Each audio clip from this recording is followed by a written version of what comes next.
Review of Dune part 2. ముందుగా ఒక విషయం చెప్పాలి, ఈ మూవీ తెలుగు లాంగ్వేజ్లో రిలీజ్ అవ్వలేదు కాబట్టి ఇంగ్లీష్ సబ్టైటిల్స్ ఉన్నాయో లేదో చెక్ చేసుకుని వెళ్ళడం మంచిది. ఎందుకంటే complete drama based sci-fi genre ఇది. చాలా కాన్వర్జేషన్ పార్ట్ ఉంటుంది. సబ్టైటిల్స్ లేకపోతే మాత్రం సిచ్యువేషన్ అర్థం చేసుకోవడం చాలా కష్టం. జస్ట్ థియేటర్కల్ ఎక్స్పీరియన్స్ ఒక్కటే చేస్తారు కానీ జరిగే మ్యాటర్ ఏంటో అర్థం కాదు. బట్ మాకు సబ్టైటిల్స్ లేకపోయినా అర్థమవుతుందనే వాళ్ళకి ఇది ఎక్సెప్షన్. అండ్ మా దగ్గర అయితే సబ్టైటిల్స్ పడ్డాయి కాబట్టి నేను సేఫ్ అయ్యాను, లేదంటే బిస్కెట్ అవుదును. So coming to the point, 2021లో వచ్చిన డ్యూన్ పార్ట్ 1 సెన్సేషన్ క్రియేట్ చేసి విజువల్గా ఒక యూనిక్ ఎక్స్పీరియన్స్ ఇచ్చింది.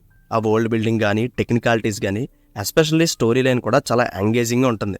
మరి ఆ మూవీకి సీక్వెల్గా వచ్చిన ఈ డ్యూన్ పార్ట్ 2 మీద ముందు నుంచి విపరీతమైన క్రేజ్ ఉంది. అండ్ 1 వీక్ బ్యాక్ ఈ మూవీ అదర్ కంట్రీస్లో ప్రీమియర్స్ వేస్తే యునానిమస్గా బ్లాక్ బస్టర్ టాక్ సొంతం చేసుకుంది. అండ్ ఫస్ట్ పార్ట్ చూడలేని వాళ్ళు ఉంటే అర్జెంటుగా ముందు వెళ్ళి చూసేయండి, తెలుగు లాంగ్వేజ్లో కూడా అవైలబుల్గా ఉంది. సో ఈ పార్ట్ 2 ఫీడ్బ్యాక్ విని మూవీ మీద హై ఎక్స్పెక్టేషన్స్ అయితే ఉన్నాయి నాకు. అండ్ ఆ ఎక్స్పెక్టేషన్స్కి ఏ మాత్రం తగ్గకుండా వేరే లెవెల్ హై ఇచ్చింది మూవీ. నాకైతే చాలా బాగా నచ్చింది. First of all music director Hans Zimmer గారు. అసలు బ్యాక్గ్రౌండ్ స్కోర్ ఉంటుంది, మరి పర్టికులర్ సీన్స్ని ఎలా ఎలివేట్ చేయాలో సరిగ్గా ఎలివేట్ చేస్తారు. ఒక మాస్ ఈఫోరియా క్రియేట్ చేశారు తన ఆర్ఆర్తో. అండ్ ఇంకా ఆర్ట్ వర్క్ కానీ వార్ సీక్వెన్స్ కానీ అండ్ వాళ్ళ ఇమాజినేషన్ ప్రజెంట్ ఉన్న వరల్డ్ సినిమాని ఒక స్టెప్ ముందుకు తీసుకెళ్ళిందనే చెప్పాలి. అండ్ స్టోరీ వైజ్ ఫస్ట్ పార్ట్లో ఉన్న క్యారెక్టర్స్ని గుర్తుపెట్టుకుంటే చాలు, ఆటోమేటిక్గా సెకండ్ పార్ట్లో జరిగే కథ ఏంటో మనకు అర్థమవుతుంది. అండ్ కాంప్లికేటెడ్గా మాత్రం అస్సలు ఉండదు. అండ్ పాల్ అట్రైడేస్, అదే మన హీరోయిన్ గ్రూప్ ఫ్రెండ్స్తో కలిసినప్పటి నుండి ఈ సెకండ్ పార్ట్ కంటిన్యూషన్ ఉంటుంది. అండ్ ఈ సర్వైవల్లోనే political drama, love, romance, scifi ఇలా ప్రతి ఎలిమెంట్ని టచ్ చేసుకుంటూ వెళ్ళారు. Especially Paul and Chani bond అయితే టూ గుడ్గా డిజైన్ చేశారు. అండ్ క్లైమాక్స్ 30 minutes పోర్షన్ మూవీని వేరే లెవెల్లో నిలబెట్టింది. డెఫినెట్గా ద బెస్ట్ ఎక్స్పీరియన్స్ ఇస్తుంది మూవీ. అండ్ ఇంకా సినిమాటోగ్రఫీ, కలర్ గ్రేడింగ్, ఆర్ట్ వర్క్లో ఈ డ్యూన్ మాస్టర్ పీస్ అని చెప్పొచ్చు. ప్రతి షాట్ విజువల్గా అదిరిపోతుంది. అండ్ ఇంకా మూవీ స్టోరీ టెల్లింగ్ కూడా చాలా క్రిస్పీగా ఉంటుంది. బోర్ అనే మాటే ఉండదు, బట్ మనం ఆ క్యారెక్టర్స్తో ట్రావెల్ అయితేనే ఓన్ చేసుకోగలం. అండ్ ఒక సినిమాటోగ్రఫీ అండ్ మ్యూజిక్లోనే కాదు, ప్రతి క్రాఫ్టింగ్ని డ్యూన్ పార్ట్ 2 ఫస్ట్ పార్ట్ కన్నా కూడా డబల్ ఇంపాక్ట్ ఇస్తుంది.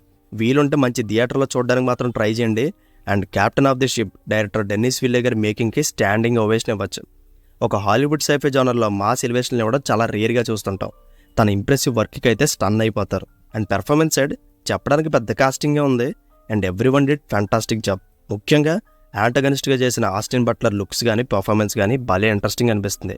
అండ్ ఇంకా నెగిటివ్ సైడ్ పెద్ద లూపోల్స్ ఏం కనిపించలేదు. స్టార్ట్ టు ఎండ్ ఒక డిఫరెంట్ వరల్డ్లోకి తీసుకెళ్తుంది ఈ మూవీ. బట్ కన్వర్జేషన్ పార్ట్ ఎక్కువ అవడం వల్ల అక్కడక్కడ స్క్రీన్ ప్లేలో పేసింగ్ మిస్ అవుతుంది. అదర్వైజ్ ఖచ్చితంగా థియేటర్లో ఎక్స్పీరియన్స్ చేయాల్సిన మూవీ ఇది. Absolutely loved it. రీసెంట్ టైమ్స్లో వచ్చిన ద బెస్ట్ సీక్వెల్ ఇది. ఖచ్చితంగా ఒక ట్రాన్స్లోకి అయితే వెళ్ళిపోతారు. అస్సలు మిస్ అవ్వకండి. చాలా రేర్గా ఇలాంటి సైఫై జానర్స్ వస్తుంటాయి. బట్ నా సజెషన్ ఏంటంటే ఫస్ట్ పార్ట్ చూసి వెళ్ళడం మంచిది. అండ్ అడల్ట్ కంటెంట్ అనేది ఉండదో ఫ్యామిలీతో కలిసి చూడొచ్చు.